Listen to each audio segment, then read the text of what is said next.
everybody, this is Chris Shoemaker, also known as Yehuda Ben Shamir, and I'm here with a very good friend of mine. He's probably the most masculine man that I know. I'd like to introduce you to my good friend, Bruce. Take it away, Bruce. Well, I don't know where I'll take it, Chris, but brother Chris. Yeah. Such a good man. Yeah, I'm happy to be here today with you and to just discuss. You know, we don't even know what we're calling this segment, but it's good, and the coffee is fantastic. I noticed you were very aware to give me the Tim's cup. Right. Yeah. And why did I give you the Tim's cup? Because my wife, bless her heart, works at Tim's. Yeah. Many refer to her as the glitter lady. She could be the ultimate Southern belle for sure. Oh, like, man, you know, sometimes you've come over to my house and you've had glitter on your face after kissing your wife, and I'm thinking, dude, did you just come from a strip club or something? Yeah, it's sad. Oh, not that I would be found in a strip club. No way. What? No, she does. She puts, I don't know how much glitter she goes through. It's just sick. Like, it's just glitter everywhere. There's glitter on the table. There's just glitter over everything. Well, there's a story behind where she puts glitter on the table. It's an excuse not to dust.&Exactly. And I tell her, listen, I will dust. I will dust because what ends up happening, I mean, I'll have glitter on my sandwiches. I will, crying out loud. Put a piece of bread down, put some peanut butter on or something, go to work, and the guys will notice it. Yeah, and when you get, like, when your wife is working, sometimes they'll order a sandwich and it'll be messed up or whatever. Oh, yes. They can't sell it, and so she brings it to you. Yes. What do you call those? I call them mistake sandwiches. Mistake sandwiches. It's maybe like someone ordered a steak sandwich and they didn't put steak on it, so they missed the steak, so they give the sandwich back or something. I don't know. I call it the mistake sandwiches. I enjoy getting them. Serious. Well, all right. By now, the viewers are probably totally confused because I introduced you as Bruce, the most masculine man I know, and they probably expected you to start talking like this. And then they're probably thrown off by your voice because I'm sure that a lot of people has mistaken you, especially when you kiss your wife and you get glitter on your face. They've probably mistaken you for working for the other team. That's whatever. I get that all the time, and I just tell them, look, as you know, being a good friend of mine, and by the way, I love your shirt. I love it. I love it. Show the people. Yeah, it's my lion shirt. Isn't that awesome? Yeah, I'm totally into lions. What do you think about it? I think it's fierce. I think it's fierce. Yeah, totally fierce. If I could say, yeah. Okay, so, yeah. So, yeah, I'm into MMA and have been for a number of years. And just a couple of years ago, I was having a match, and I sort of got clothesline in the larynx. Okay, yeah. In the larynx. Because you used it and sound this way. Well, it wasn't what you would call husky, for sure, but it was, you know, it was my voice, and this is what I have the last couple of years. So I understand that it puts, what's the term, off-putting, I guess. Yes. Well, I bet you it was a shock after that match, and you woke up the next morning, and you started talking the way you did. You know what it felt like, Chris? It felt like, it feels like I'm sucking helium every day of my life. It's like the atmosphere now is helium. It's not oxygen. Like, I'm serious. Like, it's crazy. But a lot of times, believe this, I've taken my shirt off in public to show them that I have a hairy chest and a hairy back. Yeah. You know. So. Well, you know, like, I think it'd be a great idea one time, you know, like going to one of these hockey games and I mean, you could take off your shirt and probably people wouldn't be able to tell that you're not wearing a shirt because it'll look like a sweater. Pretty much. So if we could take like yes. clippers and like, you know, put the team name in your chest and stuff, and, you know, and you could just take your I mean, yes, could do that. That's an idea. I do. It's funny. You could probably get away with going to like McDonald's or something where it says no shirt, no shoes, no service. You could probably go in without a shirt and they wouldn't even know. You know what's sick? It's sick. I can't walk on the beach. No? No, I can't because, well, I could do it in sweatpants. But I could either go with a shirt and say shorts, like a full shirt. Yeah. Or go with the sweatpants without the shirt. Right. And it scares people either way because if I put shorts on, if I just have shorts, They think I shave my legs. I'm serious. Like, they're smooth. Except for your knees. Well, I do have knee beards, which I'm not going to show today. Yeah, you got knee beards. But yeah, so you know, but I mean... So in high school, when the coach would divide up the teams into shirts and skins, you were always shirts because they could never tell. Pretty much, yeah. Okay. That's enough of my hairy back. I'll punch your guts out. I'm serious. I'm not serious, I mean. No, it's nice. You know, I love this table. Yeah. It's like pure bistro, isn't it? Oh, yeah. It's beautiful. Yeah. It's beautiful. I mean, it's glass. Actually, it did come from a bistro. Serious? Yeah, serious. Yeah, it's nice. So, yeah, and another thing, too, is it's difficult for me. I like motocross. I'm not too much into motocross. Motocross is sort of like monster trucks. It's a little bit too redneck for me. But hey, I totally respect that you're into motocross. It's like when you leave, like, you know, especially when you make a jump. It's one of the most awesome feelings is to when you leave that mound and you're just like you're alone in the air. Yeah. It's beautiful. And I love it. I mean, it's dirt and it's grime and it's, you know, it's all me. But the few races that I have won, I don't speak. I'm serious. I don't speak. You need to get one of those like voice changers, like Batman, like Batman has, where Batman sounds like this, you know, and he sounds, but let me try it. Where Batman sound like this. No, Is that good? No. We'll just it doesn't work for you. But you know, I mean, it's strange. I mean, for me, like I'm not into monster trucks or motocross. I don't have a redneck bone in my body, but I absolutely love bull riding. Me and this dude right here, in a month or so, we're gonna go down to Moncton and watch some bull riding. And Chris has told me I cannot stand up and go booyah, booyah, like I can't, you know. So I will try to be quiet. Yeah. You know, because we're going to be sitting together, in the front seat, like in the front area, right? Yeah, we don't want anybody to get kind of the wrong right. idea. I don't want to be there. I'm just gonna. I might put a. Like I don't want any. What? Serious. Well, it's a bull riding thing. Oh, so you know, I'm going to be up front. Right. So what you're saying is like, you know, at SeaWorld, you don't want to be in the front row because Shamu will splash on you. Right. We're in the front, so you're actually literally afraid. Right. Yes. Gotcha. Okay, so you weren't swearing there. Well, I could take it from the front, but I don't want it from the back. So if I open my mouth, you know, that's the way it's going to be. And they don't understand that I could give them a serious arm bar. You know, I could seriously do some damage. You know what I'm saying? Yeah. Oh, it is sick, but it's my trial. Well, maybe like if we go, maybe we can be like Penn and Teller. I can do all the talking, and you can kind of be. We could do that. Yeah, you could be like the silent guy. And hunting, it's interesting when I go in to get my hunting license. Because you know, I'll step up to the counter, and I'll tell them, you know, can I have my hunting license? Well, I've got Snickers. You know, people laugh. Yeah. And I don't know, it's like stereotype, you know, stereotyping.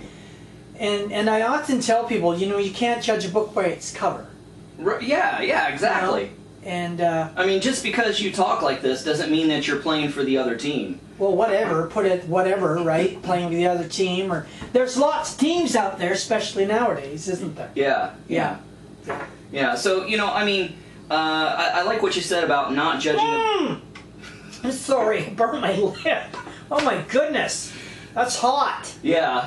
It's hot. I mean, yeah. Of course, I say that every morning when I kiss my wife goodbye. I go, ooh, honey, that's hot. And then you just kind of give her a little slap. Yeah, like bull ride. I'm sorry, you can laugh. But yeah, so yeah, you know, not judging a book not judging a book by its cover. I mean, you know, your voice. I mean, it was an accident. You can't do anything. You can't change anything about your voice. So your voice doesn't define your masculinity. No, it doesn't define me. In fact, I'm coming out with a new movie. Oh yeah? It's kind of a home movie. Okay. It's going to be called The Voice. It's beautiful. It's going to be great. But there's already a TV show called The Voice. No, but I'm going to talk about like my voice. So okay. The Voice. Okay. Is that would that be Would that be trademark deal? It may, yeah, it might be some copyright infringement. That just, like, it upsets me. It upsets me. I'll have to come up with something different. I don't know. Yeah, we'll have to brainstorm about that one. I don't know. Oh, that's just too bad. Yeah. But, yeah, you know, I mean, people who meet you, and I'm sitting here introducing you as the most masculine man I know because you're into MMA, you're into bull riding, you're into motocross, you're hunting. And hunting, speaking of hunting, I've heard you actually went on a couple hunting trips with Michele, not Michele, I mean Michael. Oh, yes. The French Canadian. Oh, that, he is sensitive on that. Yeah, you know, like when Renee can't go with him, he'll snag you. Yeah. But the strange thing is, people think that you're brothers. Yeah. Well, he said to me one time. He said when I called him Michele, you know, he said he said I don't like that. You know, I want to be called Michael. He's probably said that to you. Yeah. So when I saw his name on your video thing, it's Michele. Yeah, one L. Yeah, one L. I noticed one L. Yeah. So I looked at him, and when he had trouble with that name Michele, I said, "Well, what the L? What the L?" like that. Yeah. And he didn't know what I was talking about. And I said, "Well, you only have one L, Michele." And so that means that's it's purely masculine. Yeah. And so he went for it. Yeah. Right? He said, right. He didn't know. You know. I said, "What the L? What the L?" So how do you deal with people in public who you know question your heterosexuality and question your masculinity just because they judge you on the basis of your voice? I use it. Okay. I use this. I almost look at it as a gift now. Okay. You know, it's funny. It's funny. You know, if I'm on fishing trips or hunting trips, and you know, if you're at a lodge somewhere, like there's lodges that you can rent out, say, to certain lakes and things. Yeah. And it's funny because I'll walk in there, and as soon as I say one word, they turn. It's amazing. Yeah. It's amazing. Well, you kind of get a captive audience, so it's like you can kind of minister and kind of witness to them about the Lord just because you got their attention because the voice coming out is not what they expect. Exactly. Put it this way. What if, let's say in the boat, and forgive me, Lord, for this, because He knows sometimes I use shock therapy, okay? So hold on. All right. Stay with me. What if when Jesus was in the boat, right, and they were going across, I believe, the Sea of Galilee, right? Yeah. One night, and the waves, it says, were tossing and turning, and everything was crazy, right? And Jesus was in, I believe, the stern of the boat, or he was laying, and he was sleeping. Yeah. Well, what would have happened if he would have sat up when he did, and maybe the mast broke, or maybe a sandal come off, maybe Peter or one of them, you know, during the tossing of the boat, the sandal come off and it flew through the air and it hit Jesus in the larynx. Okay. Right? Yeah. And what all of a sudden, if now his speech was the same as mine? What if it was? Some would say it's effeminate, but it's not effeminate, right? Right. I mean, it's I've had an accident. Yeah. So I can't help it, and even the way I move my arms, it doesn't matter what I do because as soon as I open my mouth, you go, oh, you know. Well, you know, a true story. One of the professors at Bible college, she was adopted, and you know she's I think she's she might be Chinese or Korean. I can't remember what nationality, but you know she was from Asia, and she was adopted. But she was adopted as a little child, and she was raised in the South. So she has these Asian features, and you would expect her to have an Asian accent. But when she talks, it just, you know, just Southern Belle kind of stuff comes out of it, and it's like, wait a second, the voice doesn't fit the face. I mean, it's kind of a total shocker, and that's kind of the way it is with you. Oh my, that's an idea. You just come up, I think, with a new reality TV show. Okay. And I think I'll call it The Voice. Because we could go and get her and myself and different people that, you know, same kind of thing. Well, you know, perfect example, and nobody gives this guy flack. What about Mike Tyson? Oh my goodness. I mean, Mike Tyson, nobody makes fun of him, and he kind of has a high-pitched voice. He does. He's got a lisp, too. He does. You know if they come out with an animated show? They already have. Seriously, they've come out... No. Mike Tyson. No. Let's say people that believe in fairies, Okay. And if they come out with an animated show, they could use Mike Tyson's voice as the head fairy. I mean, listen, I'm trying to be kind here. I'm just saying. He has that lisp, eh? And that was another thing. People say, well, where did your lisp come from? Where did that come from? And I can't really tell them whether it was a part of an accident that, I don't know. I think it might be the plastic. It could be the plastic. Because, you know, being a fighter, you've kind of got a couple teeth knocked out. Yeah, I've got teeth knocked out. I've had several... So having a plate kind of changes... It does, it does. I actually tell people I've had a rib removed. Is that where you got your wife?